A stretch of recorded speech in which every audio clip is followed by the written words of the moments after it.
Монгол Улсын ерөнхийлөгч Ухнагийн хүрэлц өгөх хүнсний хувьсгал үндэсний хөдөлгөөний хүрээнд Tesco Group болон Харьяа компаниуд сүүн зарим компани болон хүнсний үйлдвэрлэл технологийн их сургуулиудад ажиллалаа.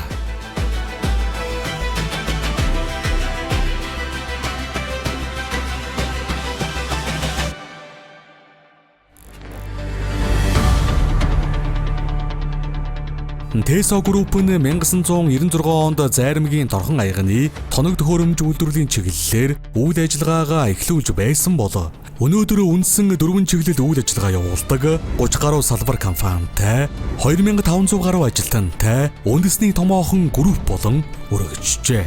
Өнгөрсөн онд Tesco Foods Park үйлдвэрлэлийн зохицолбороо ашиглалтанд оруулснаар үйлдвэрлэлийн хүчин чадлаа 3 дахин нэмэгдүүлж нэгж бүтээгдэхүүнд ноогдох эрчим хүчний хэрэглээг 2 дахин бууруулсан байна. Орчин үеийн дэвшилтэй технологиор тоноглогдсон энэхүү зохицолбор нь ажилтнуудын нийгмийн хэрэгцээг хангасан 150 хүүхдийн цэцэрлэг, хоногт 1000 шометр хүртэлх хаягдал ус цэвэрлэх хүчин чадалтай цэвэрлэх байгууламжтайгаараа онцлог юм а.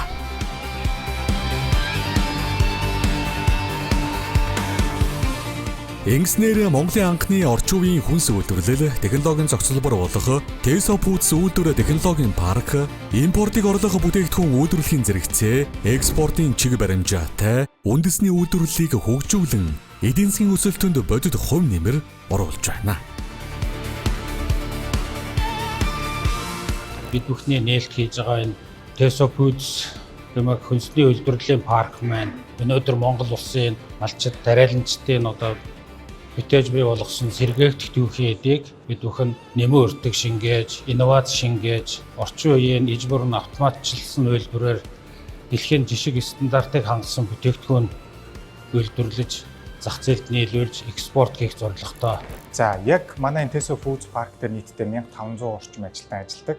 За, 480 гаруй нэр төрлийн бүтээгдэхүүнийг бид нэр дотооддоо үйлдвэрлээд импортыг орлох эрүүл чанартай бүтээгдэхүүнүүдийг санд болгодог. За, манай 480 гаруй төрлийн бүтээгдэхүүн дор хаяж нэг 30% ч юм уу те Монгол түүхий заавал орсон байдаг. Одоо жишээ нь та бүхэн харах бамбара арц, чацарган юу гэдгийг анс нэрс гих мэтчлэн энэ болгоныгоо бид нэр яг малчид, тариаланчид болон фермер хүмүүсээс ингээд анханаас навдаг. Нийтдээ бид нэр 2500 гаруй малчид, тариаланчтай сүү, жимс гэх үр тариа гэдэг зүйлүүдээ аваад бүтээгдэхүүнээ үйлдвэрлээд олон улсын стандартаар үйлдвэрлээд дэлхийн зах зээл рүү экспортлож байгаа. Тэгэхээр яаж өөрсдийгөө хоолтой байлгах уу гэдэг хэсэг байлаа шүү дээ. Дараа нь импортыг яаж урлах уу гэдэг бол одоо экспортын тухай ярьж байгаа шүү дээ. Энэ бүхэн маань Монгол улсад ажлын байрыг нэмэгдүүлэх, валютын орлогын урсгалыг нэмэгдүүлэх, Монгол хүний бүтээсэн бий болгосон брендийг дэлхийн олон оронд бүс нутагт экспортлох зорилготой. Тэр хэмжээгээр бид бүхэн өнөөдрийн байдлаар дэлхийн 10-аад оронд экспорт хийгээд эхэлсэн манай бүтээгдэхүүнүүд Төв Азийн орнууд, Хятад, Солонгос гэдэг олон оронд экспортлогдоод эхэлсэн байгаа. Milko компани 2014 онд өндөр температурын тоосруулан хатаах дэвшилтэт технологиг нэвтрүүлж, дотоодын түүхий сүг боловсруулан Golden Milk хуурай сүг үйлдвэрлэж эхэлсэн. Ингэснээр сүүний шимт хичээл чанарыг хадгалсан бүтээгдэхүүнийг жилийн 4 улиралд хэрэглэгчдийн гарт хүргэх боломж бүрджээ. Өдгөө хоногт 100 гаруй тонн малын шингэн сүү, арц жимсийг хүлээн авч хөлдөөж хатаах, өндөр температурт тоосруулан хатаах, нам температурт хатаах зэрэг аргачлалаар зөв, дархлаа, Golden Milk зэрэг нийт 20 гаруй төрлийн бүтээгдэхүүн үйлдвэрлэн зах зээлд нийлүүлж байна.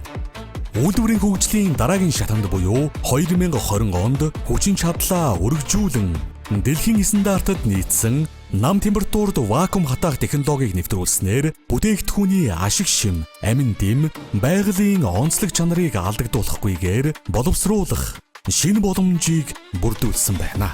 Монголын сүүний салбарын удирдлагын хамаарлыг бууруулж, жилдээ 2-оос 3,000 тонн хуурай сүү үйлдвэрлэн дотоодын хэрэгцээг жилийн турш доктортой хангах зорилтыг бодит ажил хэрэг болгон хэрэгжүүлж буй үндэсний үйлдвэрлэгчдийн нэг нь Milko хуурай сүүний үйлдвэр. Тэд дотоодын түүхийн эдэд түшгэлсэн анхны хуурай сүү боловсруулах үйлдвэрлэлээр хүнсний аюулгүй байдал, импорт орлох бүтээгдэхүүний үйлдвэрлэлд бодит хувь нэмэр оруулсаар байна.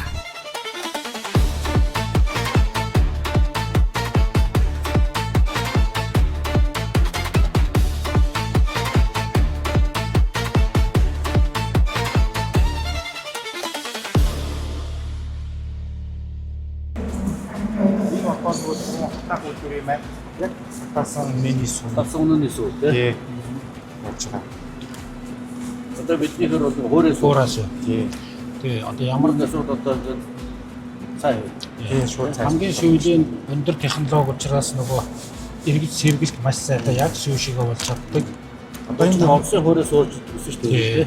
Одоо тэр Одоо тэр болчихсон. Манай улс өнгөрсөн онд 61 мянган тонн сүүг үйлдвэрийн аргаар боловсруулж 156 мянган тонн сүүн бүтээгдэхүүн үйлдвэрлэжээ. Одоогоор хүн амын хэрэгцээ дундны сүүг 100, сүүн бүтээгдэхүүнээр 60% хангаж 40%-ийг импортоор авч байна. Өнгөрсөн жил улсын хэмжээнд 260 гаруй мянган тонн шингэн сүү бэлтгэсэн нь 2024 онд харьцуулахад 15%-аар өсжээ. Жижиг, дунд, том бүх компаниудын үйл ажиллагаатай танилцаад яваад хооронд нь кластраа цааш нь хөгжүүлэх дараагийн хүнсний өсөлт 2.0 дээр орж ирэх томоохон бодлого руу оруулахаар ингэ ажиллаж байгаа. Тэгэхээр хүнсний өсөлт 1.0 дээр бол нэлээд сайхан үр дүнгууд гарч байгаа. 53 өдөр ажилтнанд орсон, 1000 гаруй нийт төлөвийн бүтээгдэхүүн зах зээл дээр гарсан. Энэ хүнсний өсөлтийг тасалбахгүй цааш нь үргэлжлүүлээд явах юм бол бид нэг 20-30 жилийн дотор одоо хурдан хэлэхэд нэг 15-20 жилийн дотор бол бид нар хүнсний хангамжаа 100% шийднэ. Хүнс экспортч улс болох тийм одоо боломж бүрэн байна. Улсын их хурлын 2022 оны 36 дугаар тогтоол буюу хүнсний хангамж аюулгүй байдлыг хангах талаар авах зарим арга хэмжээний тухай тогтоолоор эх 5 жилийн хугацаанд гол нэр төрлийн хүнсний бүтээгдэхүүний хэрэгцээг дотоодын үйлдвэрлэлээр бүрэн хангах зорилтыг дэвшүүлсэн. Энэ хүрээнд сүүн бүтээгдэхүүний салбарыг дэмжих зорилгоор сэрүүний удирдалд үйлдвэр цэхэд нийлүүлсэн түүхий сүүний литр тутамд 500 төгрөгийн урамшуулал өгдөг байсныг 1000 төгрөг болгон нэмэгдүүлсэн. Уг бодлогын үр дүнд сүүний нийлүүлэлт 5 жилийн дунджаар 6.6 сая литрээр өсөж үйлдвэрлэлийн хэмжээ тогтмол нэмэгдэж байна. Тэгэхээр Монгол улсын хувьд бол одоо гол сүүн бүтээгдэхүүнийг үйлдвэрлэх дотоодын аж ахуйн нэгжүүд ялангуяа жижиг дунд бизнесийг дэмжих чиглэлээр бас дараагийн санхүүжилтийн хөтөлбөрүүдийг бий болгохоор бодлогын арга хэмжээ авч хэрэгжүүлж байгаа. Энэхүү хөтөлбөрийн хүрээнд бол өнгөрсөн жилийн хувьд бол төсвөөс нийтдээ 60 гаруй орчим төгрөг төгрөг. За энэ жилийн хувьд бол ойролцоогоор 47 орчим төгрөгийн одоо их усүрийг зээлийн хүүгийн татаа салбараар олгож байгаа. За өнгөрсөн хугацаанд энэ хот суурин газрын хүн амын хүнсний хэрэгцээг хангах тэр дундаа одоо ялангуяа шингэн сүү, үлийн удирдлагын сүүний хамаарлыг одоо багасгах зорилготой сүүний урамшууллыг литр тутам 1000 төгрөг өгч ирсэн. За урамшууллын хугацаа энэ онд одоо ингээд 6 сар ингээд дуусч байгаа. Тэгээ хүнсэд аж ахуйн хөнгөн үйлдвэрийн яамны зүгээс хүнсний хангамж аюулгүй байдал үндэсний хөдөлгөөний хүрээнд энэ сүүний урамшууллыг цаашдаа доктортой өгч явъя гэдэг байдлаар засгийн газрын тогтоолыг бид засгийн газрын хуралдаанд ингээд оруулаад ингээд ажиллаж байгаа. Тэгэхээр цаашдаа одоо сүүний урамшуул маань доктортой явах нэ гэж ингэж ойлгож болно. Би одоо маш их өндөр сэтгэлтэй, маш их баяртай байна. Ийм сайхан одоо үйлдвэрийг барьж байгуулсан Монгол улсын хэмжээгээр санаачилсан хүнсний өсөлт үндэсний хөдөлгөөнийг одоо сайхан талбархан дэмжиж ажилласан хичээлгүй одоо дэсэ группийн хамт болсон та бүхэн өгөхөөр бахархж байна. Өөрийн нүдээр явж үйлдвэрийн үйл ажиллагаатай танилцлаа. Хамгийн сүүлийн үеийн одоо сайхан техник тоног төхөөрөмжүүдээр одоо томилсон орчин үеийн одоо хамгийн сүүлийн үеийн сайхан үйлдвэрийг та бүхэн барьж байгуулж улсын орныхоо хөгжил дэвшил ард түмнийхээ хүнсний хангамжийг одоо хангах хүн одоо экспортод бараа бүтээгдэхүүнээ гаргахад одоо маш чухал одоо дэвшил гаргасан бол үнэхээр бахархаж баярлаж байна. Тэр нь бас одоо нэг сайхан бэлгшээлтэй юм юу бол дэсэ групп байгуулсан одоо түүх 30 жилийн явгаар бас Монгол улсын ерөнхийлөгч анаа сайхан хамт олонтой уулзж байгаа баярлж байна. Та бүхэндээ бүгд ч одоо түүхэн 30 жилийн баярын мэндийг хүргье.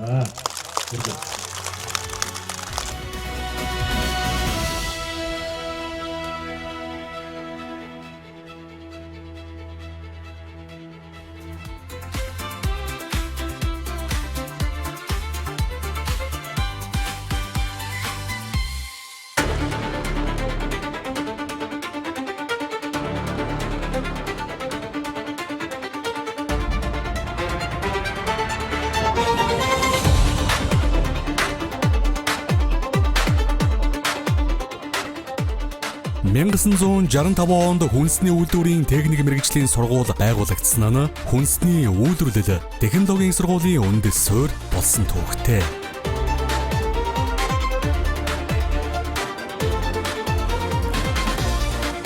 Ерөнхийлөгч тус сургуулийн сүү цагаан эдээ боловсруулах үйлдвэр, хоол үйлдвэрлэлийн дадлагын орчин, сурвалжлагчдын гаргасан махас сүү талах, нарийн боомны үзэсгэлэн зэрэгтэй танилцлаа.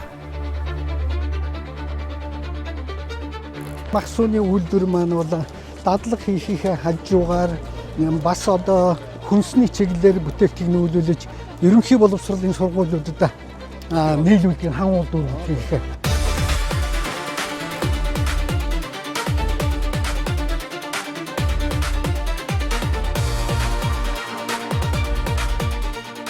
Өдөрт хичнээн литр сүү. Зуны цагт бол 3 тонн. Өлийн цагт бол 1 тонн. Тэгээд хангуул зүйлээ сургуулиуд. Хаан дөрөс Баянгол дөрөс сургуулиуд. Сүү хөтөлбөр. Таны хүнсний хувьсгал. Тийм хүнсний хувьсгал яаж байна? Тэр хүнсний хувьсгалын өрөөнд одоо үйл ажиллагаа өргөсөн 53 том хүнсний үйлдвэр байна тийм. Тэр 53 үйлдвэрийг эднэртэй шинээр баригдсан. Үйлдвэр эднэртэй гэрээ хийгээд яг нөхөнийхөө нөөцийг одоо энэ бэлдэж байгаа. Бас зарим бас лабораторид хамтарч барьж байгаа юм сайн бичгүүл гарч байгаа. Энэ сургуулийн нэг онцлог бол хувийн сургууль. Хувийн сургууль мөртлөө яг хүнсний чиглэлээр, хүнсний технологийн чиглэлээр төрөлдсөн цорын ганц их сургууль. Тэгээд их сургууль гэдэг нь юугаараа бус их сургуулиас онцлогтой юм гэхээр төрөлдсөн гэдгээр, хүнсний төрөлдсөн гэдгээр тийм. Хүнсний хувьсгалын одоо энэ хөдөлгөөний хүрээнд бол одоо Монгол улсад өнөөдөр яг амин чухал дутагтаад байгаа энэ хүний нөөцүүдээ шийдэх асуудлууд, сургалт, судалгаа, үйлдвэрлэл гэсэн энэ зохицлбор одоо кадастраар хөгжих хэрэгтэй юм байна. Тэрнээс хүүхдүүд танган цанг танхимд одоо өнөөдөр ингээд он сураад авахгүйгээр яг дадлагын бааз дээр очиж дадлага хийдэг, тэгээд цалин авдаг, тэгээд ажил олгочтойгоо гэрээ хийгээд төгсөөд шууд ажлын байр дээр ажлын байртай болдог. Одоо энэ тогтолцоог л бид нэр хийхээр зориод байгаа шүү дээ, тийм. Тус сургууль шаталсан сургуулийн тогтолцоог бүрдүүлж, мэрэгжлийн болон техникийн боловсролоос эхлээд бакалавр, магистр, докторийн төвчний сургалтыг тасралтгүй хэрэгжүүлэн салбарын боловсон хүчнийг бэлтгэж байна.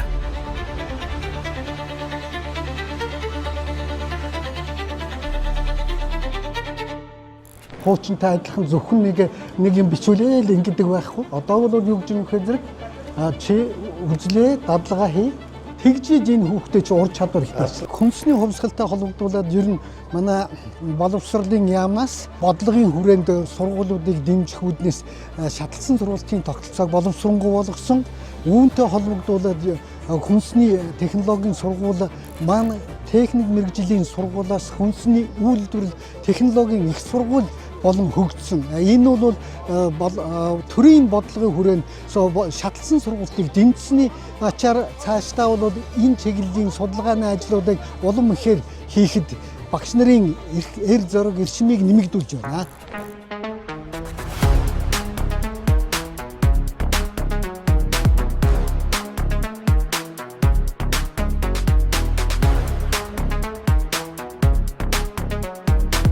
Үйлдвэр технологийн сургуульд нь одоо 60 жилийн хугацаанд 31 мянган оюутан сурагчдыг бэлтгэж ажлын талбарт гаргасан байна. Одоогийн байдлаар 900 гаруй хүнсний үйлдвэр улсын хэмжээнд ажиллаж байгаагаас бараг 80% нь эдний сургуулийн төгсөгчид ажиллаж байна. Одоо өнөөдөр Монгол улсад хүнсний хувьслын хүрээнд 53 үйлдвэр ашиглалтанд ороод 1000 гаруй нэр төрлийн бүтээгдэхүүн зах зээл дээр гараад энэ одоо хүнсний үйлдвэрүүд ч гэсэн орчин үеийн шинэ технологитой хамгийн сүүлийн үеийн энэ үйлдвэрүүд ашиглалтанд орж байгаа. Энэ дээр ажиллах болсон хүчнүүдийг бас энэ сургууль бэлдэж байгаа. Тэргээр бас онцлог байгаа. Эдийн сургууль болохоор дотооддоо 2 жил, гадаашаа бас 2 жил одоо 2-2-ын програм гэдэг програм хэрэгжүүлдэг.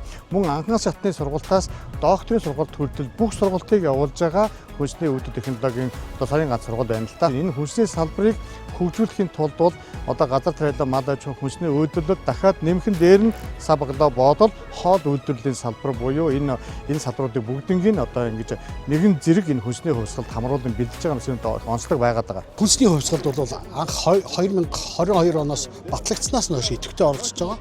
Бид нар бол зөвхөн хүнсний хувьсгалаар барахгүй тэр мод хөтөлбөр, эрүүл Монгол хүн энэ бүх хөтөлбөрүүдэд амжилттай оролцож явж байгаа. За тийм болохоор одоо өнөөдөр энэ хөдөлгөөнийг зарснаас хойш хүнсний чанар аюулгүй байдал энэтэй холбоотойгоор мэрэгжилтэй боловсон хүчнийг нийтдээ 1000 гаруй бэлдээд байна.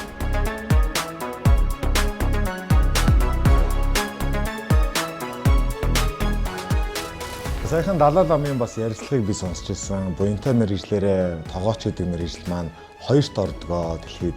За нэгт нь ус түгээгч гэдэг мэргэжил орд юм байна. Хоёрт нь тогооч гэдэг мэргэжил ордог. Гуравт нь эмч гэж ордог. Яа тэгвэл хүн болгон өвдсөн төрдгөө, хүн болгон эхлээд ус уудаг. дараа нь хоол иддэг учраас тэгж орд юм байна гэж маш гоё ярилцлагыг уншижсэн. Мэргэжлэрээ дэлхийд 5-т орж байгаа эзээч одоо юу гэдэг одоо орчин үед AI те янз бүрийн хөгжиж байгаа тохиолдолд тоогоорч гэдэг мэргэжлийг эзээч орлуулахгүй маа гэдэг юмыг одоо дэлхийн нийт хүртэл зарлчаад байна те. Тийм учраас та бүхэн тоогооч болоод тэр тусмаа манай сургуульд тоогоочор орох юм бол маш олон давуу талтай шүү гэдгийг хэлэхэд таатай байна.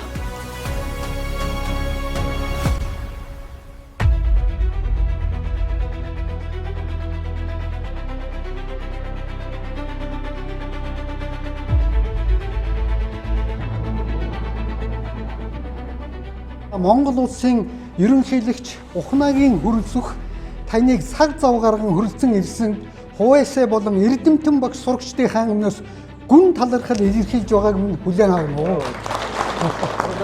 Хоол хүнс гэдэг бол улсын аюулгүй байдалтай холбоотой асуудал. Тийм учраас та улс маань улсынхаа үндэсний аюулгүй байдлыг ханган хэрэгжүүлэх хэмжээ ажиллаж байгаа. Энэ үндэсний аюулгүй байдлын бас одоо ажилтнууд гэж талаас хийж бодож шүү. Зөвхөн үнс үйлдвэрлэгч биш.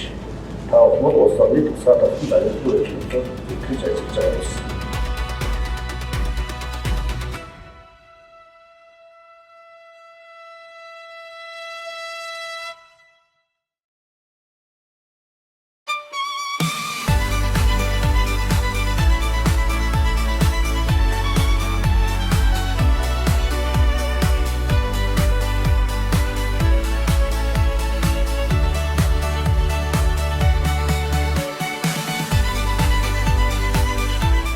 Ерөнхийлөгч хүрэл сүхийн очсон сүүн зарим компани Өрөм сүүн заримг цэцгийтэй дараг соролдоо зэрэг бүтээгдэхүүнээ улсын хэмжээнд 126 салбар Улаанбаатар хотод 2500 орчим дэлгүүр сүлжээ дэлгүүрээр борлуулдаг.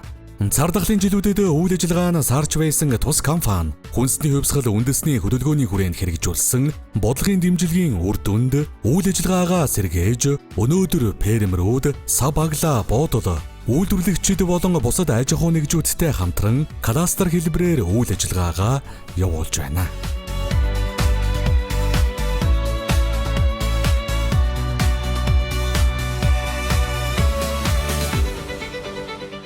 Манай үйлдвэрч нэг гол чанлагын аянд хийдэг.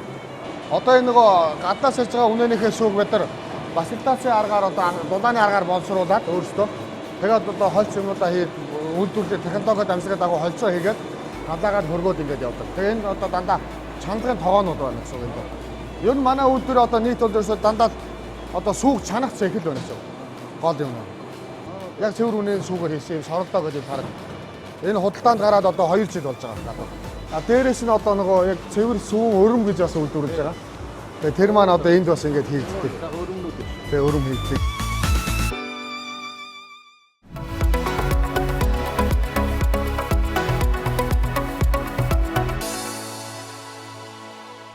Энэ мод одоо юу гэдэг удаан хугацаанд цаашаа үргэлжлээд хэрэгжээсэй гэж одоо маш олон үйлдвэрүүд нэдэр үүсэж байгаа. Хөрс эрүүл бол одоо хүнс эрүүл бол хүн эрүүл гэж ярьдаг. Тэгэхээр одоо энэ монголчуудынхаа эрүүл энхийн төлөө орон даяар одоо бүх үндэсний үйлдвэрлэгчтэй дээрээс нь төрийн тэргүүнээс ахуулаад ингээд хүнсний хувьсгал гэдэг одоо маш том хөдөлгөөнүүд байж. Энэний одоо нэг их хэсэг болж бид нар яг органик эрүүл үнэний сүүгээр одоо экономикоо ард иргэдийг дотоодынхоо хэрэглэгчдийг хангах энэ том үйлсэд хувь нэмрээ оруулаад явж байгаатай баяртай байгаа.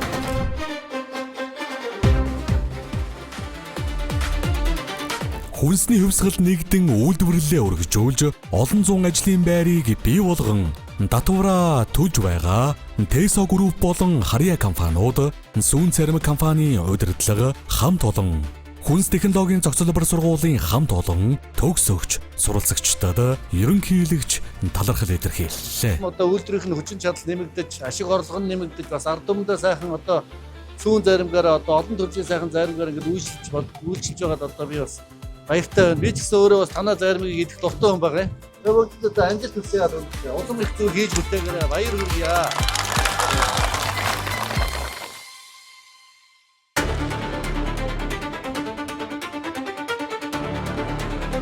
Үйлдвэрлэл, боловсрол, инновацийг уялдуулсан энэхүү бодлогын хүрээнд салбарын хүний нөөцийн чадвах бэхжиж, түүхийд бэлтгэн нийлүүлэлтээс эхлээд боловсруулах үйлдвэрлэл, борлуулалт хүртэлх үн цэнийн сүлжээ улам бүр өргөжин хөгжиж байгаа юм.